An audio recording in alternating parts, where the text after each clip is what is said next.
Bonsoir. Alors, je suis content de vous voir parce que j'ai... Ça me fait plaisir que vous soyez content de me voir. C'est un bon début. Ouais. Alors, parce que j'ai des interrogations qui me trottent dans la tête depuis quelques semaines. Pourquoi la démission de Catherine Conconne a été une telle évidence pour vous?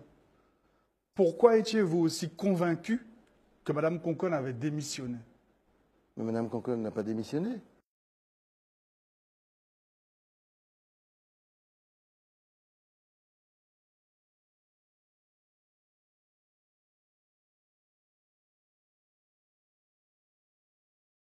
Mais c'est pourtant ce que vous avez dit, monsieur Letchimy. Le tribunal a été très clair. Mme Conconne, par un courrier interne, a dit au président, voilà, il y a eu un problème. Ce n'est pas une affaire de détournement de fonds publics, ce n'est pas de l'argent public, contrairement à M. Marie-Jeanne, qui est confronté à la justice pour des problèmes d'argent public. C'est une affaire entre entreprises. Et parmi toutes les hypothèses émises par Mme Conconne, j'ai dit clairement, ce n'est pas la peine de prendre cette hypothèse-là, il vaut mieux prendre une autre hypothèse. Ça s'arrête là. Mais M. Letchimy, avant l'étape ou la séquence du tribunal administratif, qui est une séquence très récente, c'était il y a quelques jours, alors je resitue un peu le contexte rapidement pour nos téléspectateurs. L'affaire ou le sujet de la démission de Catherine Conconne est apparu dans l'actualité médiatique le 3 août dernier. Et vos services et vous-même avez été extrêmement réactifs, puisque le jour même, le lundi 3 août, les médias ont par exemple reçu ce communiqué de presse de votre cabinet. Et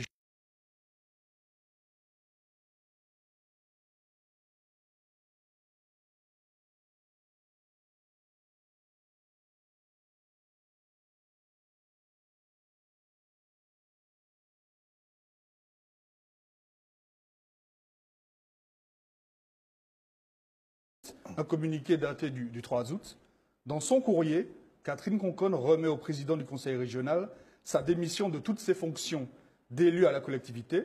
Serge Letchimy a décidé de ne pas accepter la démission de Catherine Conconne de ses fonctions d'élu régional et de premier vice-président. Parce que vous parliez d'un courrier interne tout à l'heure, c'est quand même un courrier, celui de Mme Conconne, qui a été rendu, qui a été communiqué par vos services notamment aux médias. Je termine, je vous laisse répondre. Et toujours le 3 août dernier, et c'est pour ça que je vous disais que vous aviez été particulièrement réactif, vous adressez dans un courrier qui également a été rendu public et donné aux médias, en tout cas transmis aux médias, vous avez écrit personnellement à Mme Conconne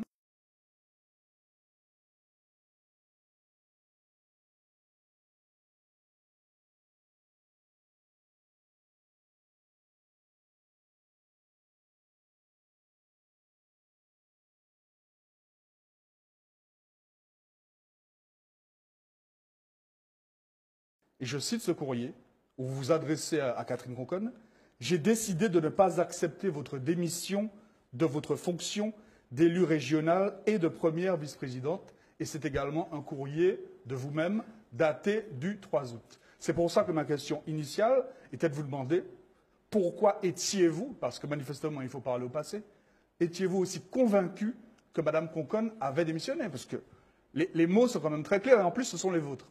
Non, moi je pense que vous refaites le procès. Non, pas du tout. Il y a un tribunal qui a jugé et qui a donné tort à monsieur. Il ne faudrait pas que vous cédiez à cette facilité. Non, mais je vais encore revenir. une fois, je cite vos propos, monsieur. Je vais revenir parce que je vous respecte tellement que j'ai toujours l'obligation de vous répondre avec beaucoup de respect et d'amitié.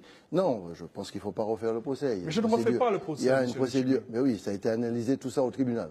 Et c'est justement le fondement, ce que vous dites, de ce que M. Boutret a présenté devant le tribunal. C'est exactement ce que vous dites. Mais il a été débouté. Donc, j'ai failli vous dire que vous êtes débouté aussi, mais je ne ferai pas ça. Mais vous avez résisté à cette facilité.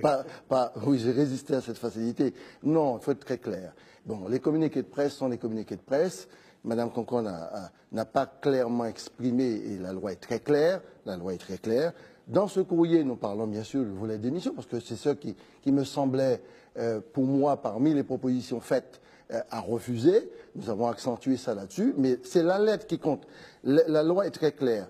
L'élu qui démissionne doit formuler de manière explicite et claire son choix. Et non équivoque. Et non équivoque. Eh bien, elle présente 50 solutions. Alors, on m'a dit qu'il y avait 50 solutions, et donc cette solution-là, ça ne convient pas. Je considère que et lui retirer, moi, et qu'elle propose qu'on lui retire ces délégations de signature, ça me semble très louable de faire ça. Mme Concon a eu une position haute que j'apprécie parce que aujourd'hui, elle n'a plus de délégation de signature. Elle a accepté une espèce de, entre guillemets, recul par rapport à ses pouvoirs pour pouvoir régler son problème. Mais je ne pensais pas qu'il fallait aller jusqu'à la démission. C'est l'origine du courrier qu'il faut traduire. Certains qui ont fait des faux en écriture publique, oui, M. Marie-Jeanne, qui a fait faux en écriture publique, qui a modifié des marchés et des délibérations graves, il faut souligner, eh bien, sont traduits en justice, on fait des choses beaucoup plus graves. Alors, vous allez peut-être faire de moi à nouveau une sorte de clone ou de réplique de M. Boutrin, mais je vais quand même... Pas du tout, vous ne ressemblez pas du tout à M. Boutrin. Vous êtes certainement... je vous laisse finir cette phrase, elle a bien commencé. Non, mais vous ne ressemblez pas à M. Boutrin, ni physiquement, ni dans la personnalité, ni dans la perfidie. Voilà, j'ai eu raison de vous laisser terminer. Alors, un vrai scoop, là. Alors, il y a quand même une comparaison qui m'a interpellé. Oui. Alors, j'ai cité, il y a quelques instants, le communiqué de presse de votre cabinet en date du 3 août. Oui. D'accord, qui est très clair, qui parle de démission.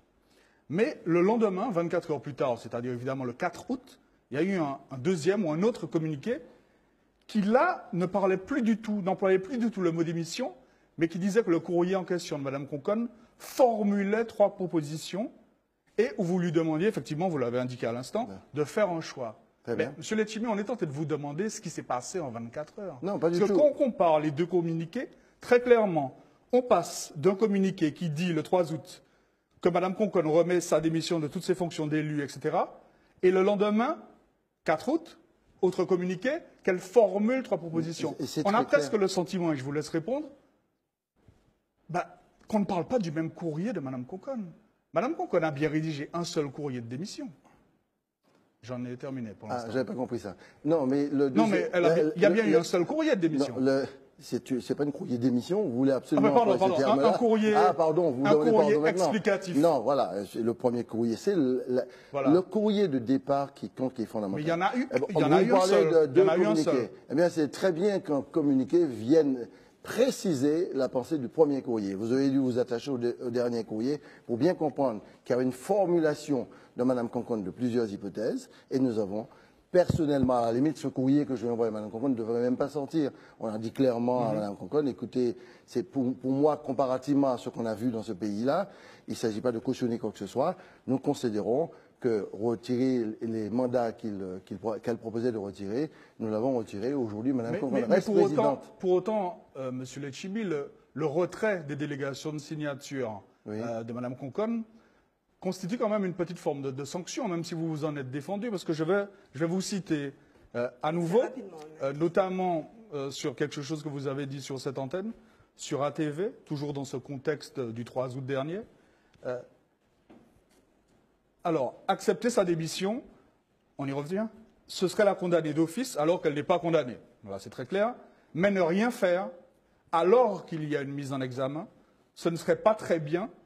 On ne peut pas défendre l'éthique, les valeurs, et puis considérer que sur ce plan-là, on ne fait absolument rien. Et j'en termine. J'ai accepté de lui retirer ses délégations parce que je considère qu'il y a un minimum d'éthique à respecter, des valeurs à respecter que nous partageons, Catherine et moi, et qu'à ce titre-là, elle ne pouvait pas être à la fois mise en examen et pouvoir continuer à signer des actes majeurs de la collectivité.